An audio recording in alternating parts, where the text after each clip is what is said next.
McCarthy. It's now time to go to question time, and I'll get Senator Cash. Thank you. And my question is to the Minister representing the Prime Minister, Senator Gallagher. A short while ago, the Herald Sun reported that a man released by this government following the NZYQ case was arrested for serious sexual offences. According to Victoria Police, a woman was allegedly assaulted and another woman allegedly stalked.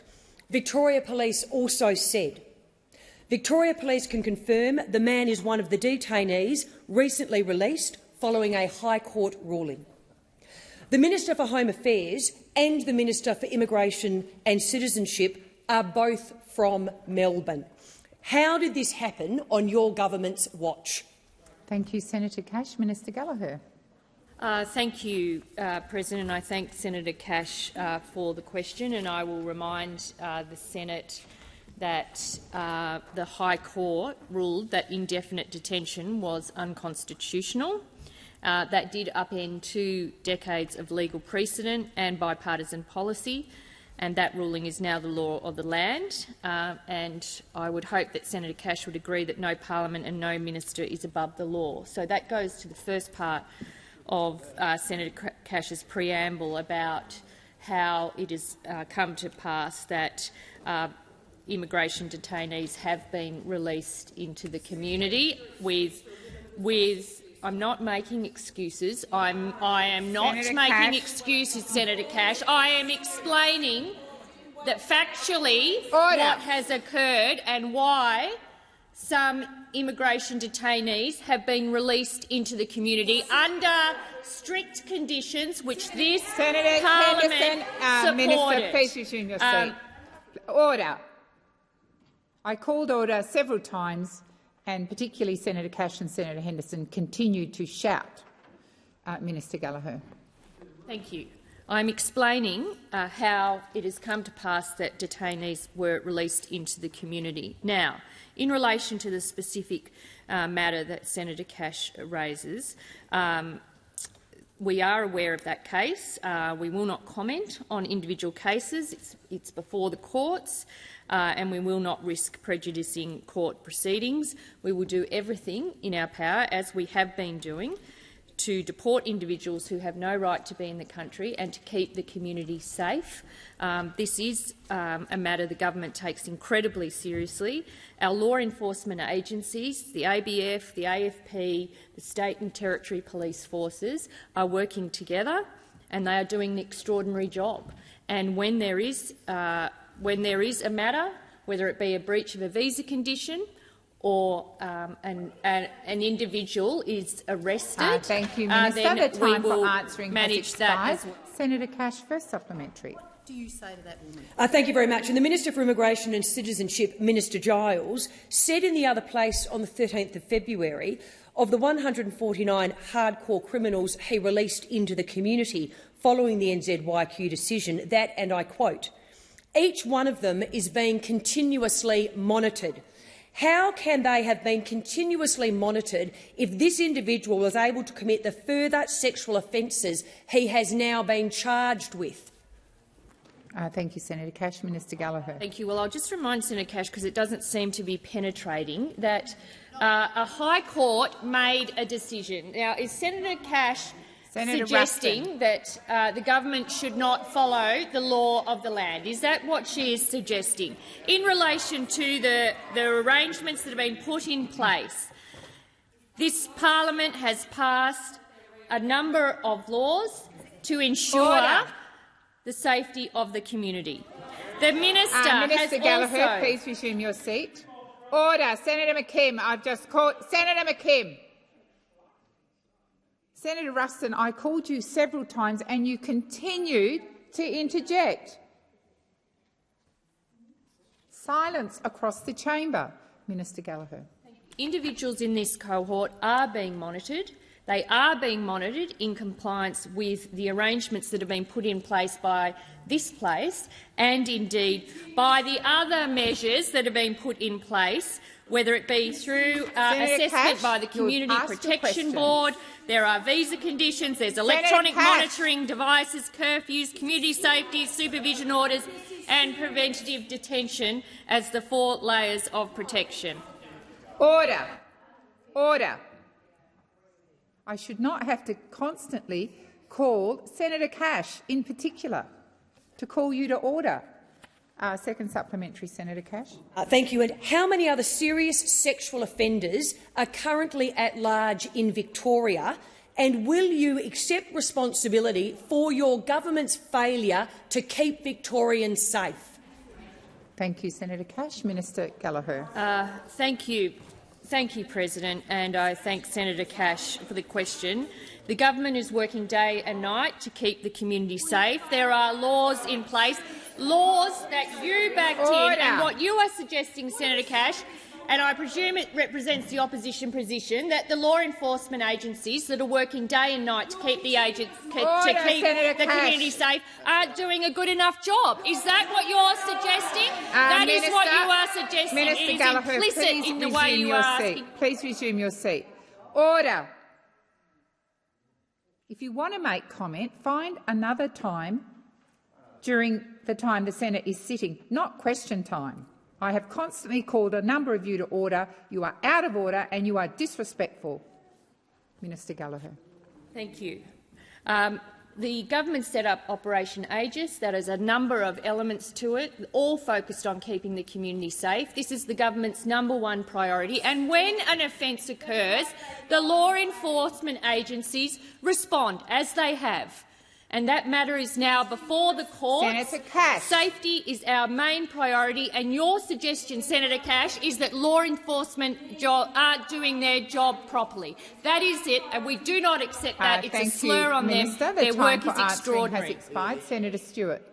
Thank you, President. My question is to the Minister representing the Treasurer, Senator Gallagher. Labor's tax cuts passed the parliament this week, locking in a tax cut for all Australians on July 1 this year. This will see many more taxpayers in my state of Victoria get a tax cut, where they were not going to get one under the Morrison government plan. Minister, how much more will people keep in their own pockets under Labor's plan? Thank you, Senator Stewart. Minister Gallagher. Thank you very much, President. I thank Senator Stewart for the question and her focus on cost of living and how to alleviate cost of living pressures, particularly in her home state of Victoria. A person on an average income of $73,000 will get a tax cut of $1,504, an increase of $804 compared to the Morrison tax plan. A person on a national full-time minimum wage of $45,000 or just over $45,000 will get a tax cut of $827, an increase of $804 compared to the former tax plan. Under our tax cuts, people earning $45,000 will get the largest increase in tax relief as a proportion of their income, because under the former tax plan they were getting zero. They will now get tax return that they deserve. On a person on an income of $50,000 will get a tax cut of $929. A person on an income of $100,000 will get a tax cut of $2,179. And a person on an income of $130,000 will get a tax cut of $3,379. And for those on high incomes of $190,000 or $200,000, will get a tax cut of over $4,500. This is still the largest absolute tax cut by any income group. We know that these tax cuts go to 100% of taxpayers. We know that 90% of women, as I said yesterday, will get a bigger tax cut. We know the benefits are right. Across Victoria, for example, 3.5 million people in Victoria will get a tax cut on the 1st of July under our tax plan, and 86% of taxpayers in Victoria, Senator Stewart, will get a bigger tax cut. Thank you, Minister. Senator Stewart, first supplementary. Thank you, Minister. We know Australians are facing ongoing cost of living challenges, and addressing that issue is at the core of the Albanese Labor government's policy agenda. Labor's tax cuts are the latest in a suite of measures that the government has delivered since taking office to alleviate cost of living pressures. Can the minister please outline to the Senate the benefits of Labor's tax cuts that build on other cost of living measures our government has taken? Minister Gallagher. Thank you, Senator Stewart and President, for the call. I can, because the point that Senator Stewart raises is how do the tax cuts work in conjunction with some of those other important measures we've put in place. For example, we've delivered urgent care clinics across Australia. They're going very well, Senator Ruston. It must really pain you. I know you've been hoping for their failure, but they are going incredibly well, more support than we'd expected. And we've got one, of course, that's opened in Frankston, and since the 30th of June, that clinic has delivered more than 12,000 services to the people of Dunkley, and more than 1 in 3 of those services has been delivered to children under 15, which is exactly the groups that we were trying to ensure would benefit from the Medicare urgent care clinics. We have also cut the cost of medicines. We're addressing housing shortages, cheaper childcare, and of course the energy price relief plan that goes off. Senator Stewart, second supplementary. Thank you, President, and thank you, Minister. Minister, why were Labor's tax cuts the right thing to deliver for the current economic climate, and how might Australians have been worse off if these tax cuts had not unanimously passed this parliament this week? Thank you, Senator Stewart. Minister Gallagher. Thank you. Well, cost of living relief, of course, is the #1 priority for the Albanese government, and our approach will provide bigger tax cuts for more people and middle Australia. We're continuing to roll out relief, and we've found a better and more responsible way to deliver even more support.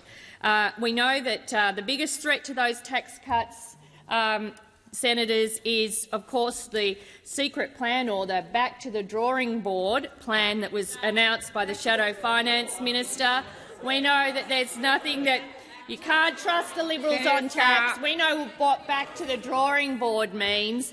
It means a redesign of these Stage 3 to take money away from low and middle income earners who deserve the tax cuts that they will get on the 1st of July. And we also know that there will be cuts to Medicare, cuts to the ABC, cuts to education. This is what you get. You can't trust the Liberal Party. Thank you, Minister. The time for answering has expired. Senator Patterson. Thank you, Madam President. My question is to the Minister representing the Prime Minister, Senator Gallagher. A short while ago, the Australian Border Force has confirmed that a convicted sex offender who was released following the NZYQ decision has been arrested and charged with further sex offences yesterday in Melbourne. Why did the government not apply for a community safety detention order to retain this serial sex offender, a decision that could only be made by a minister, not law enforcement? Thank you, Senator Patterson. Minister Gallagher. Thank you, President. And in relation to the matter that Senator Patterson raised, we are not going to comment on individual cases because we will not prejudice court proceedings that are underway. We will continue to do everything in our power to keep the community safe and to deport individuals who have no right to be in the country, and to ensure that Operation Aegis, which has been established immediately following the High Court decision, has all of the support that the government can bring to it to ensure that law enforcement and security agencies are working together to deal with the release of this cohort of immigration detainees who were released by a decision of the High Court. The Minister is working every single day with those security agencies, with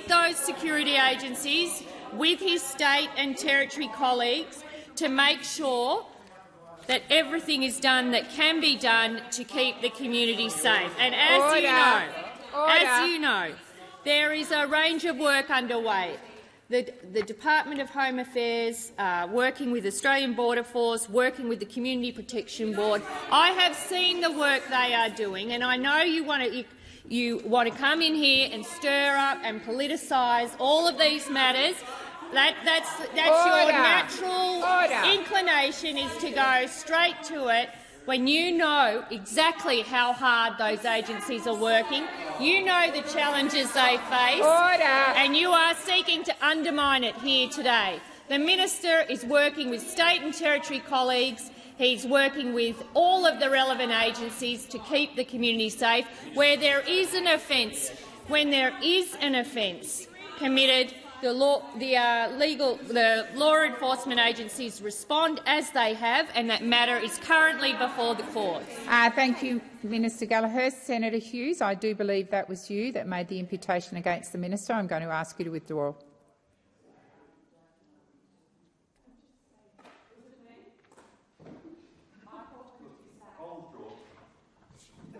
I'm fairly certain it was Senator Hughes, but honestly wasn't calling out, but I withdraw. I don't know what it was. You were calling out Senator Hughes.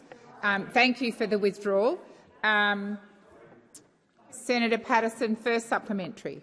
Thank you, Madam President. The Minister for Home Affairs has repeatedly said that if it were up to her, all offenders released as a result of the High Court's decision would be in detention. Minister, it is up to her. Do you accept that this serious alleged offending could have been prevented if the minister had lived up to her word and applied to re-detain this individual?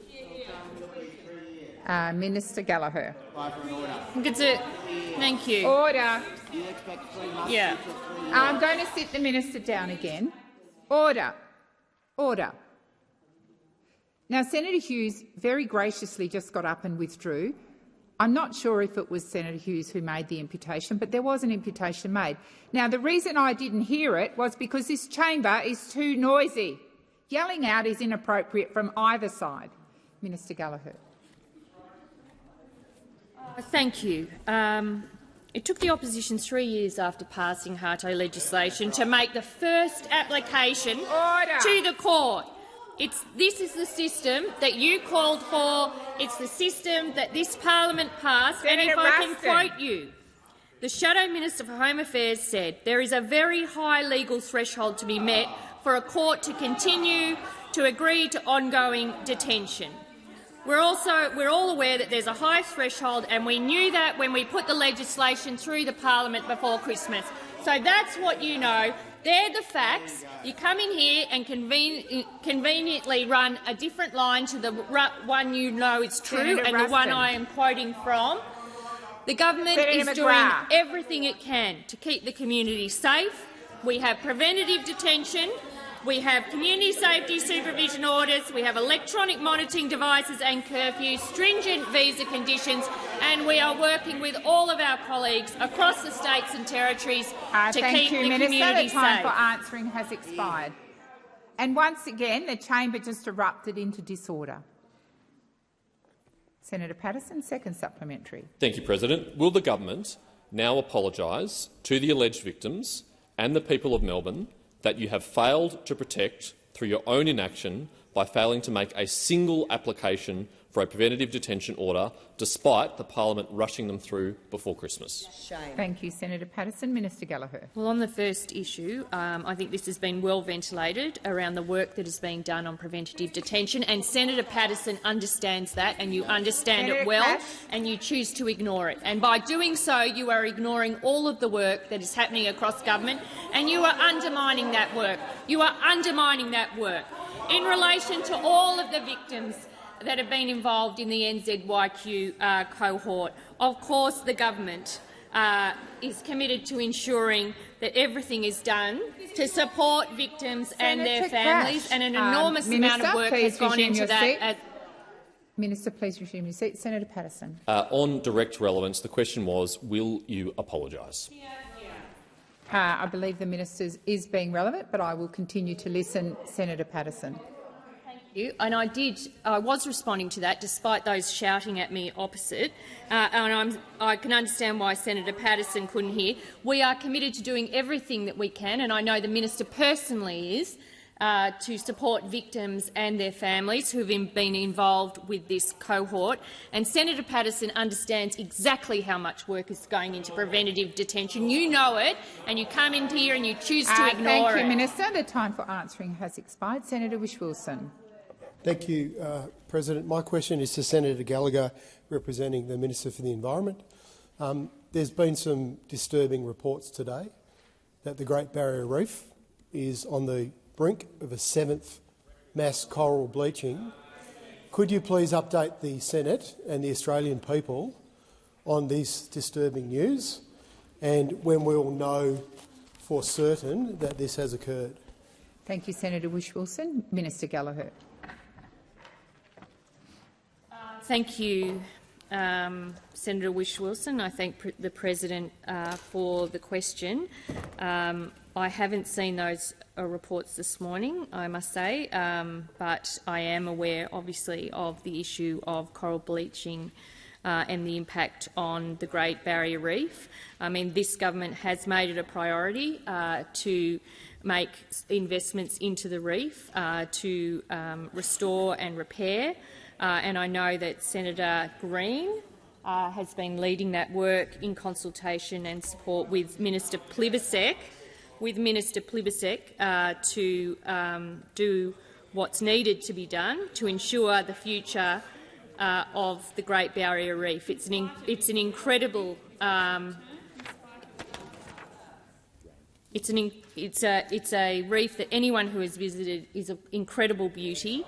It's an important Senator part Rennick. of North Queensland. Yes, I have been up there, Senator Rennick, you fool. It deserves all of our attention to protect it, and that's why we have been doing what we can. I endorse the work of Senator Green, who is doing an incredible job, and as a local up there, of course, is in touch with all of the businesses and industries and groups that rely Gallagher, please on. resume your seat. Senator Hume. Chair, Madam President, sorry. I think the minister might have referred to Senator Rennick with a rather offensive comment, and I wonder whether you might ask her to withdraw. Certainly. Order. Order on my right. Order. Minister, if you made an unparliamentary remark to Senator Rennick, please withdraw. From there, President, and I withdraw. Thank you. And I, of course, would be very happy to debate Senator Rennick. Thank you. Senator Rennick. So we are aware of the pressures on the reef. We are also aware of the economic importance and environmental importance of having a healthy reef, and that is why the government remains committed to doing what we need to do to keep the reef safe and to repair the reef where we can and to protect it from coral bleaching as well. Thank you, Minister. Senator Whish-Wilson, first supplementary. Yeah, thanks, Minister. This is potentially the 7th mass coral bleaching since 1998, which was the first mass coral bleaching ever recorded, the 5th in 8 years. Ocean temperatures right around the world year on year continue to set new records. Minister, does your government accept that the burning of fossil fuels and climate change is causing these marine heat waves and coral bleaching, and that it is the single biggest threat to the Great Barrier Reef? Thank you, Senator Whish-Wilson. Minister Gallagher. Thank you, Senator Whish-Wilson. Well, we certainly believe in climate change. We believe that the transition to renewable energy is an important and essential piece of work before the government. We work with you where we can. I think our record in the first 18 months of doing what we can in the environment portfolio, and it shows what you can do when you have a government that actually does believe in climate change, to make the necessary investments, and I will go through them.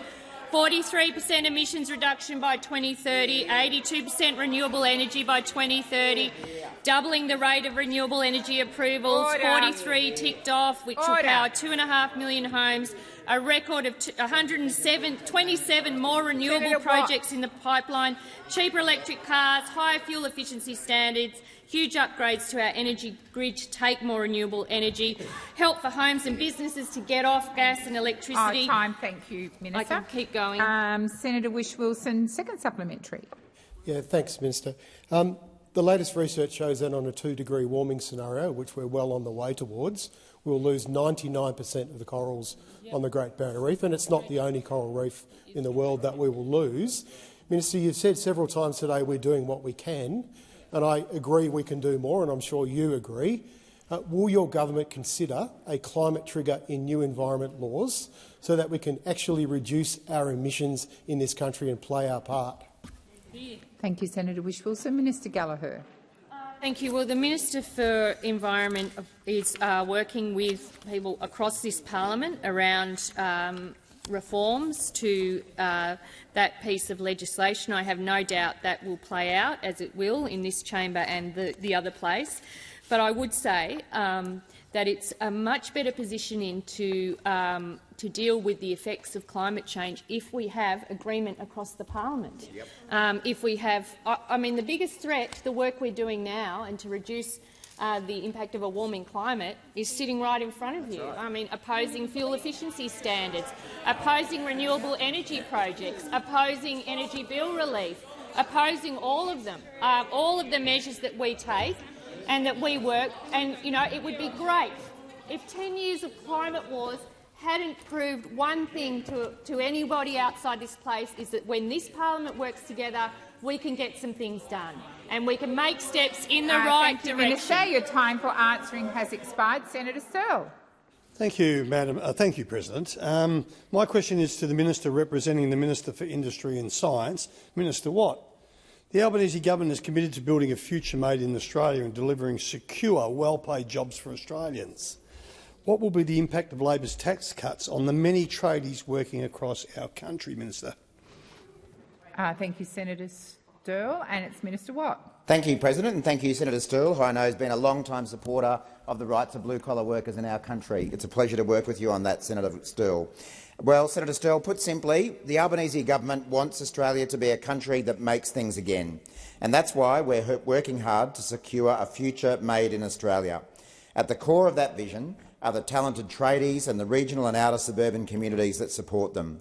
We can't achieve a future made in Australia without our amazing chippies, sparkies, fitters and other tradespeople.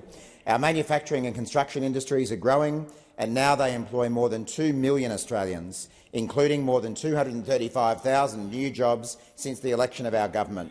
Manufacturing and construction workers from across Australia, those who make our homes, our steel, medicines, food, furniture and everything in between, deserve a government that values them and has their back, and Labor's tax cuts demonstrate we are that government. Our tradies are the backbone of our manufacturing and construction industry, and under the Albanese Labor government they will all be getting a tax cut.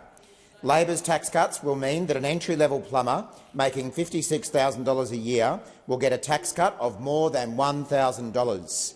And let's look at another vital trade, Australia's welders. Under Labor's cost of living tax cuts, a welder helping to build Australian products making $83,000 a year will get a tax cut of $1,754. And how about those hard-working sparkies? An electrician earning $93,000 will get a tax cut of more than $2,000. Australian tradies can bank on Labor to help them earn more and keep more of what they earn. This government is helping Australian manufacturing and construction businesses to grow, and we're supporting manufacturing and construction workers and tradies to prosper. Thank you, Senator Watt. Senator Sterle, first supplementary. I do, thank you, President. Australia's tradies help so many of our factories, production lines and construction sites turn out great Australian products every single day. How will Labor's tax cuts ensure that those tradies are able to keep more of what they earn, and why is this so important, Minister? Thank you, Senator Sterle. Minister Watt. Well, thanks again, Senator Sterle. And I can tell you, Senator Sterle, as someone who recently renovated his own home, I know exactly how important our local tradies are to our households. But they also play an absolutely vital role for businesses as well, both large and small. It's important that we all stimulate the local economy, Senator Sterle, not just talk about it. Whether it's the plumber making sure the water's running, the metal worker keeping the factory production line moving, or the sparky keeping the lights on, they will all benefit from Labor's tax cuts. But every time we see a Liberal frontbencher have a light bulb moment and go on TV, they make their position absolutely clear. They want a return to Scott Morrison's tax plan. When Deputy Liberal leader Susan Lee was asked whether they would roll back Australia's tax cuts, she said, absolutely, this is our position. And helpfully, the Leader of the Opposition, Mr Dutton, offered this up himself without even being pushed, saying, do we walk away from the principles of stage 3? Absolutely not. And they even say no right now. Thank you, Senator Hume. Thank you, Senator They don't Watt. walk away from the Senator Sterle, second supplementary. Thank you, President. I can't wait to get home to see how it's gone. The Liberals and Nationals' first reaction was to oppose these cuts. And just yesterday, Senator Hume promised the Liberals and I quote, would go back to the drawing board on tax cuts. Why is it important that tradies benefit from Labor's tax cuts, Minister? Thank you, Senator Sterle. Minister Watt.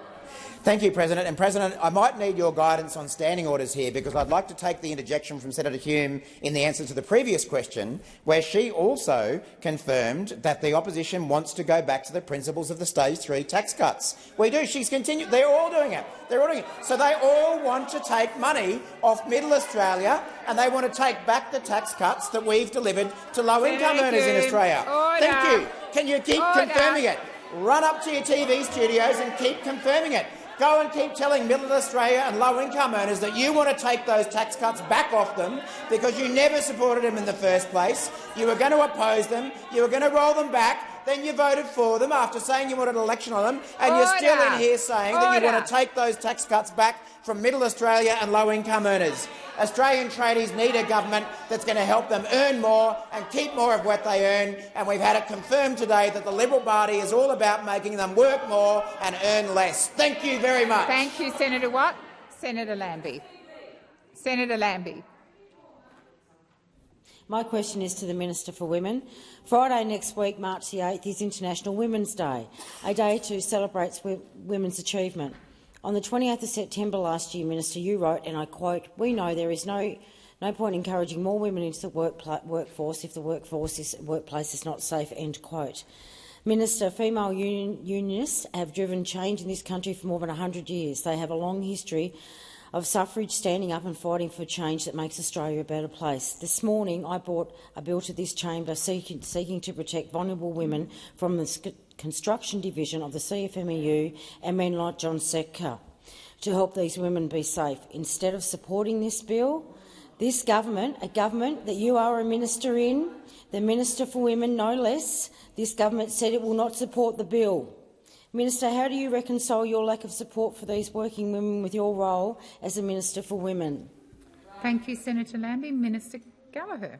Thank you. Well, I reject any assertion that I don't support women or working women or women's safety, and I have spoken about that, and I've actually it's been a big part of my career in public life, has been focusing on improving the lives of women and particularly around women's safety. In relation to the bill that was before the Parliament this morning, as the representing minister or repping minister said, the government recognises the issue that was put forward in the bill and the motivation behind the bill, and we understand that there are ongoing discussions between the relevant parties within the organisation, and we're not going to preempt the outcome of those discussions, and that's why the government isn't supporting the bill. But I'm not going to sit here and in any way accept the fact that we are not a government that is focused on women's safety or in improving the lives of women, whether it be in health, whether it be at work, whether it be in economic security, whether it be ending violence against women and children, whether it be supporting the work that Minister Rishworth does, whether it be in working with states and territories. I have a Women's Ministers meeting tomorrow where women's safety is a standing item. In other ministerial councils that I am involved in, I have put women's safety on the agenda of those to make sure that they are being driven through other councils, including data and digital ministers, to make sure that we are doing everything we can to improve women's safety, reduce the amount of violence and improve working women's conditions. I'm very well aware of the suffrage movement through the union movement. All of us have been involved in that for all of our careers. Yep. We don't need someone to lecture us on that. It is part of our DNA. These are part of the organisations we represent. We're proud of that. We're proud of being Labor people, and we're proud of the union movement and the work that women have done within the union movement. Minister Gallagher, the time for answering has expired. Senator Lambie, first supplementary. Thank you. Enough of talk, more action. But, Minister, 140 years ago in 1882, Melbourne tailoresses went on strike to protect vulnerable people, women and children in this case, from unsafe working conditions. This industrial action, which was considered sensational and absolutely extraordinary at the time by many of the male commentators, enabled the Factory Reform Act 1883, which led to greater workplace protection for children. Minister, how do you think you and your government stacks up against these women? Thank you, Senator Lambie. Minister Gallagher. Thank you. Well, we're continuing the work of those incredible women. I mean, those women fed into, through the work in the union movement, fed into the foundation of our political organisation. And all of the women involved in the Labor Party, and indeed all of the men involved in the Labor Party, build on the work of those women and those men who were very brave as they fought for industrial rights in this country. And that fight continues today, as we know. We've had the Closing Loopholes Bill. We've had all the claims that any improvement in industrial relations is going to be the end of everything, the end of the world, and we have those, the resistance to what was occurring back in the 1800s sitting in front of us today. So we absolutely are committed to improving the lives of working women. We understand within the organisation that there are discussions, and it's absolutely appropriate that those be allowed to occur. Thank you, Minister. Senator Lambie's second supplementary. Thank you. Over the last 2 years, the CFMEU gave the Australian Labor Party $4.8 million. $4.8 million hush money to keep the ALP quiet on the fact the CFMEU is using standover tactics, bullying and harassment to keep these women quiet, to ensure these women know their place, that they are to be seen and not heard. Minister, is this why Labor won't support these women? Is $4.8 million what it costs to keep the ALP in lockstep with John Secker and the CFMEU? Thank you, Senator Lambie. Minister Gallagher. Thank you. Well, I completely reject that question, absolutely. And if there is any evidence to support that, if there is a scrap of evidence to support that, then the responsibility is on Senator Lambie to bring forward that evidence. There are electoral laws in this country. There are laws governing political donations. People can come in here and point the finger about political donations, and certainly I can hear those opposite relishing it. Well, they get plenty of political donations themselves. Is there any evidence at all to support the claim that you are putting? People come in here, we abide by the law. Those who donate to political parties should abide by the law. That information is important, so that people have the transparency and accountability that comes with accepting those donations. And that is the framework that operates in this country. And unless there's any evidence to support your claim, Senator Lambie, it reflects on you. Thank you, Minister. The time has expired. Senator Birmingham. Well, thanks, President. My question is to the Minister representing the Prime Minister, Senator Gallagher. As we've heard, Victorian Police and the Australian Border Force have issued statements this morning confirming that a man released by this government following the NZYQ case was arrested for serious sexual offences, and according to Victoria Police, a woman was allegedly assaulted and another woman allegedly stalked.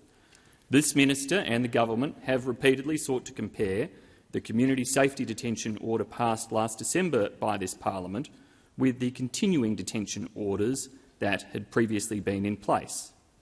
Minister, will you confirm that under the continuing detention orders, individuals were continuously detained and not released into the community?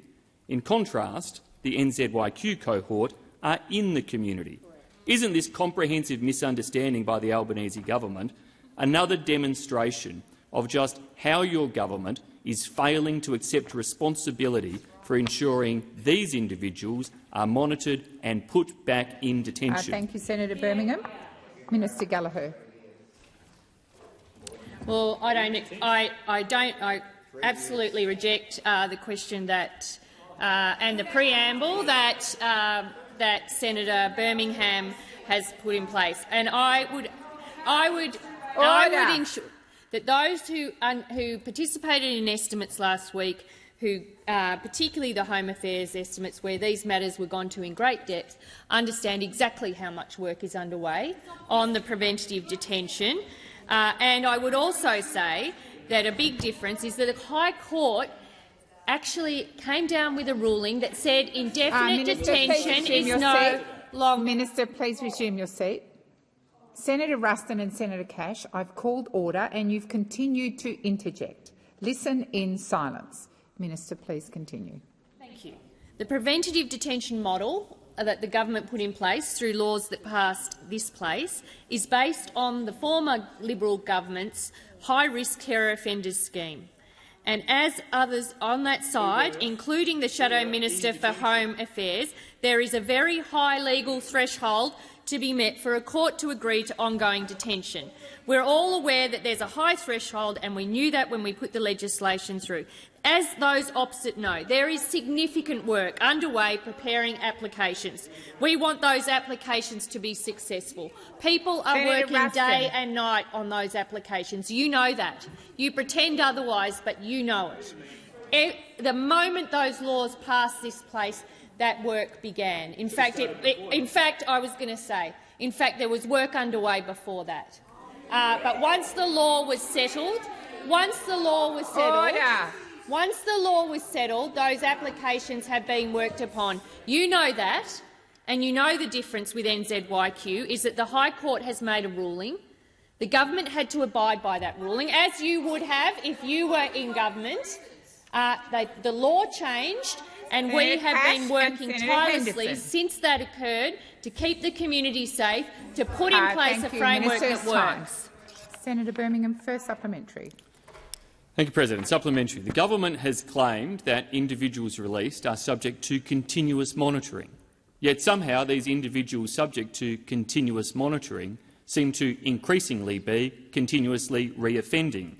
The government has equally claimed that it is doing everything possible to make applications for new detention orders, yet none have been lodged. How can any Australian have confidence in the actions of this government when every statement it's made is seen and found to be untrue? The time for asking the question has expired. Minister Gallagher. Well, those statements are not untrue. That the government, well, they're not. I don't accept that at all. I do not accept that. We have been working on applications for preventative detention, and they will proceed. And we want those applications to be successful. And it is a high legal threshold, and it does require working with states and territories who have a lot of the information to put together those applications so they are successful. In the meantime, there are a range of measures, as you know and as you're aware, that the law enforcement agencies are undertaking in monitoring the NZYQ cohort. And to suggest that they are not being monitored is to reflect on the work of those— yes, it is. Yes, it is. That's exactly what it is. That is exactly what it is. Because you are alleging that they are not doing their job properly. You are undermining the whole framework by the way that you are playing this. Yes, you are. That's exactly what you are doing. You are saying they're not doing their job properly, and we reject that. Thank you, Minister. Senator Birmingham, second supplementary. Thanks, President. Senator Patterson invited the minister to apologise to the alleged victim of this latest sexual assault and, indeed, other victims of the NZYQ cohort. The minister did not take the opportunity to apologise. If the Albanese government is refusing to say sorry and refusing to apologise to those who have been impacted by crimes of these released criminals, what is your message to those who are paying the real-life consequences of their release and reoffending? Thank you, Senator Birmingham. Minister Gallagher. Thank you, President, and I thank Senator Birmingham for the question. I don't think there's anyone in this place who wouldn't be concerned and feel for victims involved, not only with this group of individuals, but more broadly, particularly those who may have suffered from a sexual assault or a sexual crime. I'm not going to reflect on the individual that's before the court because I don't want to prejudice that matter that is before the court, and to do so would be irresponsible. But I think to suggest that there are people in this place that don't care and that haven't turned their mind to that, well, it's just not true, and you know it's not true. We are all here. We are all worried about Senator people who Cash. may have been on the end of offending, and the minister has reached out, as you would expect, to ensure that support is being provided to relevant individuals. Senator Roberts, Senator Roberts. Thank you, President. My question is to the Minister representing the Prime Minister, Senator Gallagher. When will the government name the former Australian politician that ASIO chief Mike Burgess yesterday referenced as someone who sold out Australia to advance the interests of a foreign regime? Thank you, Senator Roberts. Thank you, President. I thank Senator Roberts for the question, and I note the annual threat assessment that was delivered last night by the Director-General of ASIO, and we have utmost confidence in our security and intelligence services. The Director-General made a comment about this. He was specifically asked about this last night. He said he'd made a deliberate decision not to name the individual, and he provided reasons for this, and the government respects his judgment. He has our 100% support. He has the full picture, and he made an informed decision. The threat assessment made clear that we need to continue to be vigilant and sober in how we respond to threats, and this is what we are doing. But the annual threat assessment is an assessment made by ASIO. It is delivered by the Director-General of that organisation. It's not something that the government authors. It's a document that is very much the Director-General's and ASIO's to do so, and he has all the information available to him. He made a decision about that. If that decision changes, that's his decision as well. It is not a decision for the government to make. Senator Roberts, first supplementary. Thank you. Minister, former parliamentarians, as I understand it, have an automatic pass to enter Parliament House. The former politician who sold out this country could be in this building right now, in a parliamentarian's office, and the office holder, MP or senator, would have no idea they're talking to a spy. Why won't you name the traitor now? Thank you, Senator Roberts. Minister Gallagher. Passes to this building is a matter for the presiding officers or the rules around that.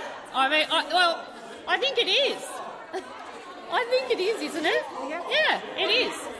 Well, it is. Sorry, but it's not a matter that the government is responsible for. In relation to order, please continue. In relation to the actual question you asked, which was about naming an individual, it's a matter for the Director-General of ASIO. If he was to choose to name name an individual, that's a matter for him. As part of his annual threat assessment, he made a decision to raise the issue, I think, and to rightly point to the fact that foreign interference is an issue. It's an issue that all of us as members of parliament need to be aware of. But it's a matter. Senator Roberts, second supplementary. Thank you, Minister. You have just put the presiding officer in a difficult position.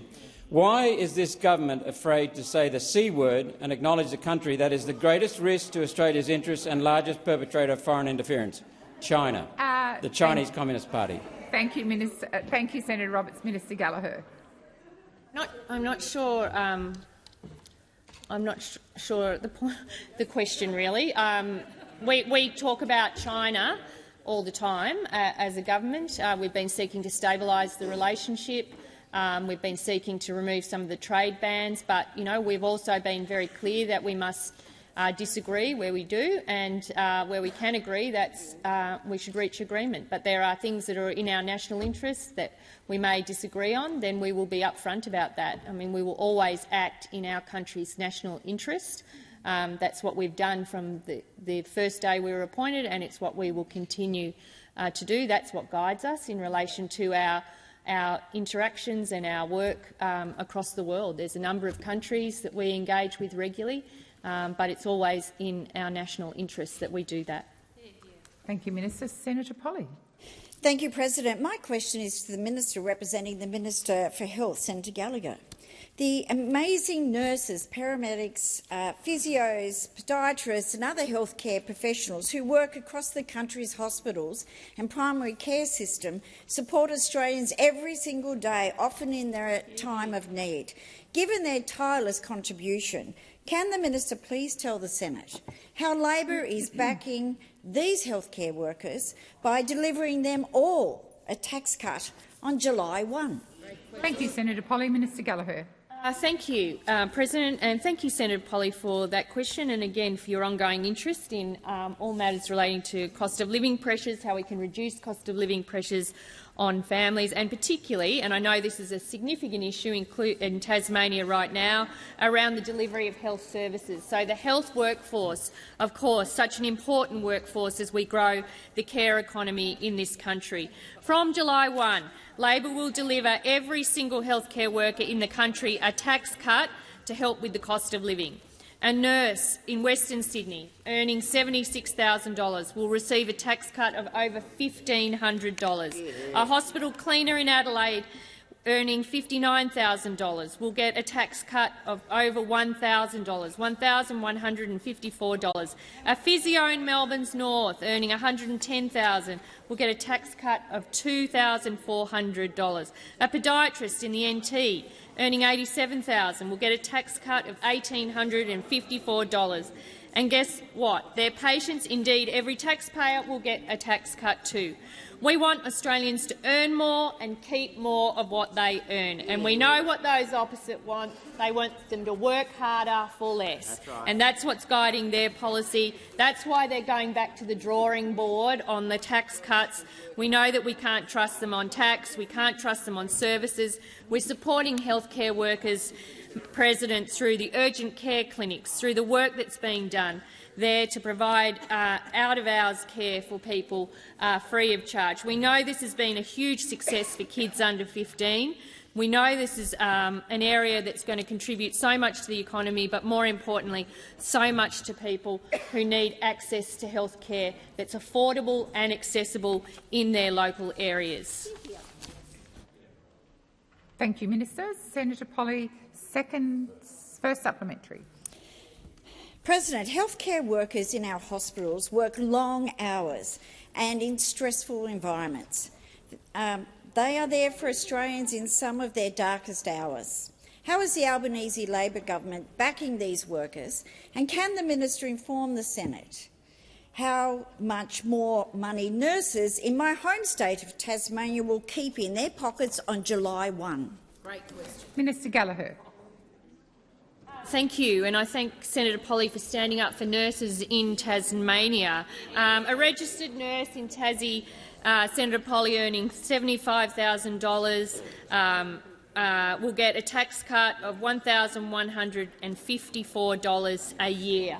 And obviously, based on their level of seniority, that may change, but coming in at around an entry level, that's a significant tax cut for those nurses, and it recognises the work that they do in Launceston, in Hobart, in Devonport, in all of the country hospitals and the GP practices.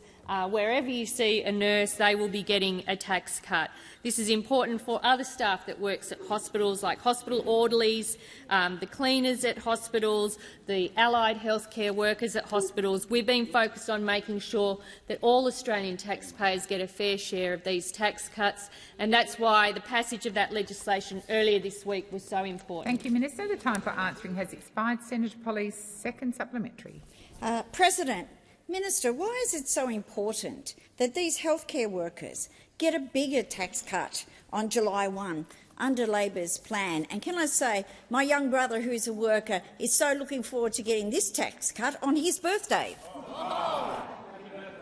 Minister Gallagher. Well, I'm sure you can take credit for that, Senator Polley. What a birthday present indeed on the 1st of July.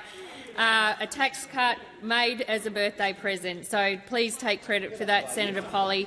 But we know that what we've been doing, whether it be through tax, whether it be through some of our cost of living measures, and absolutely what we can do to address inflation across the economy, has been guiding a lot of our decisions. And we know the importance behind these tax cuts to workers across Australia. We know the pressure they're under. That's why we took the decision, and it wasn't an easy decision because it was a change in our position.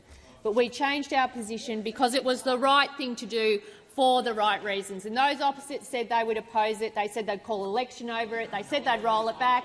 And now the language has changed. The language has changed to just back to the drawing board. Well, we know what back to the drawing board is. That's code for taking tax cuts away from people and cutting services. Thank you, Minister. Senator Hume. Senator Hume. Thank you, Madam President. Take my time. My question is to the Minister representing the Prime Minister, Senator Gallagher. Of the 149 hardcore criminals released by the Albanese government, including many rapists and sex offenders, can the Minister advise how many have reoffended since they were released? Thank you, Senator Hume. Thank you, President. Well, I understand that information is made available through the reporting by the relevant state or territory or federal police. So that information is publicly available. Well, it's publicly available, so go and find it. I mean, I'm not here to do your homework for you. I'm not here to do your homework. The government's job is to put in place the arrangements that keep the community safe. Minister, please resume your seat. I'll just wait. I am waiting. Senator Hume. Thank you, Madam President. We're happy to wait until you Google it, Minister. Beautiful word. Senator Hume, that was Minister Gallagher. Well, Google yourself. You know, like, honestly. The issue— Order!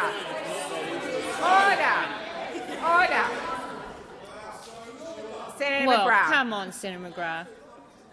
Come on. Please continue. But the issue you raise around the management of the NZYQ is a serious one, which is why the government has taken it so seriously. That's why the work is being done. That's why when there is an offence— Minister Gallagher, please resume your seat. Senator Hume. Point of order, Madam President, and that is relevant. So I didn't ask about the management. I just asked about the number. Correct. And the minister is being directly relevant to that part of your question. Senator Hume.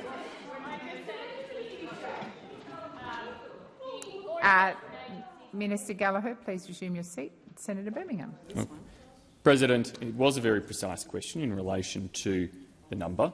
Now, if the minister, for some unknown reason, doesn't have the number in her briefing folders, or Minister Watt doesn't have it in his, or if they're unwilling for some reason to actually turn to the relevant page and reveal it, the least the minister can do is take it on notice so the Senate does eventually receive the actual answer, rather than telling people to go and Google it, when I'm pretty confident you won't find it if you just Google it. Thank you, Senator Birmingham. The minister— Order!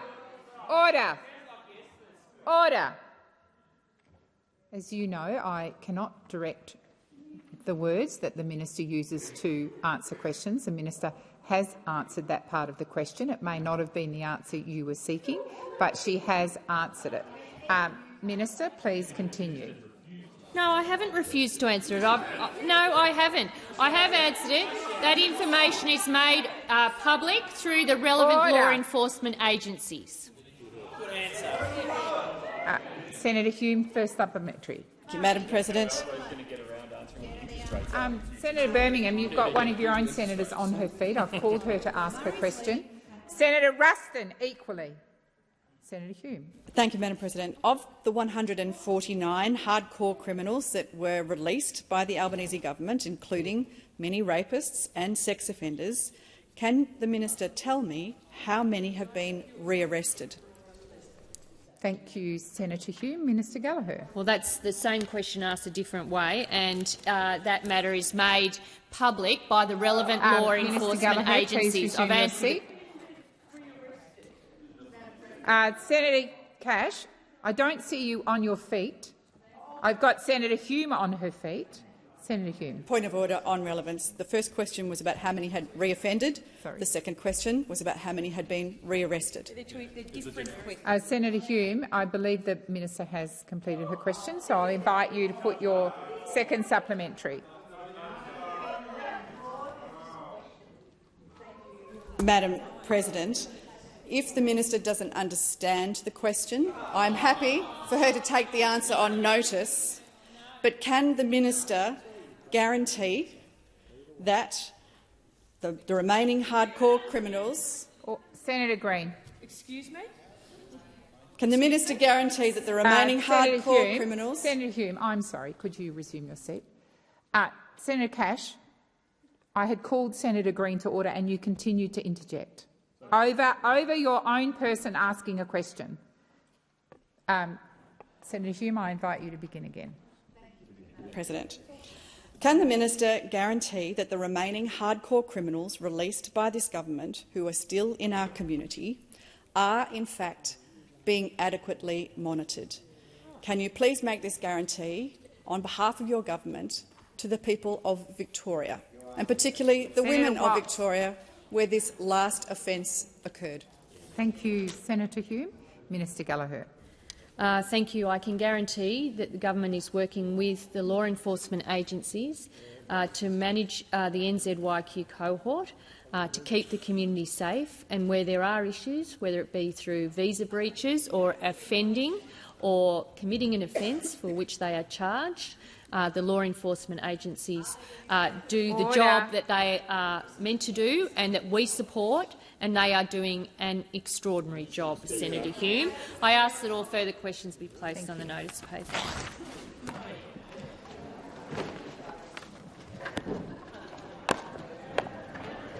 I know.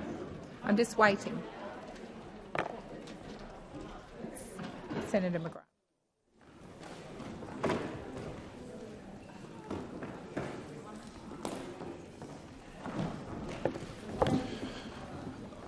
If senators could depart the chamber in an orderly fashion, that would be appreciated. And Senator Lambie, I believe you have the call. Thank you, Acting Deputy President. Pursuant to Standing Order 74, subsection 5, I ask the Minister representing the Minister for Veterans Affairs for an explanation of why answers have not been provided to questions on notice number 786 asked during the 23-24 supplementary budget estimates hearings on the Foreign Affairs, Defence and Trade Legislation Committee. This question is related to medical services for veterans. Senator Watt, I believe, am I calling you as the Minister? Yes, I don't believe we've been given any prior advice that this was going to come up, Acting Deputy President, so I'm a little bit unable to assist Senator Lambie with the issues she's raised. Okay. Senator Lambie, it's still in order for you to seek an explanation if you wish to speak to the matter. Yes, thank you. I will speak to the matter if that's okay. Thank you, Acting Deputy President. I will speak to the matter because we actually gave you notice on Monday and you're still not listening to us. And quite frankly, we have a Royal Commission going on. You would think you would have learnt by now. This is well in 4 months ago, that some simple, very simple questions were asked over ABC's 7:30 report that was broadcasted about a story that cantered on a podiatry business and detailed evidence of fake GP referrals, bogus billing, charging fees for no service to schemes for injured workers, those including the Department of Veterans Affairs. We simply asked a few questions here. We're 4 months down. This is taxpayers' money, by the way, we're talking about as well, and the effect, the detrimental negative effect it's actually having on veterans, and like I said, not just veterans, there are others as well. So, you know, simple things like how are these checks being performed by the department? You know, what are the systems that are between the psychiatrist billing or the podiatry billing? We haven't asked hard questions here. Who specifically in the department is doing these checks? So I'm assuming that we're now 4 months in and we keep continually coming or going to the department and asking this, you actually have nobody doing these checks. You actually have nobody doing these checks. What controls does DVA have in place to ensure that what is being paid out to practitioners is justified? Once again, why aren't you doing the checks and balances here? Why aren't you? What, you know, because I can't get to that point, I don't know what's happening to these medical practitioners. What is happening to them? What is the retribution that will happen to them for doing this? What is there? None. We don't care. There is no retribution. There is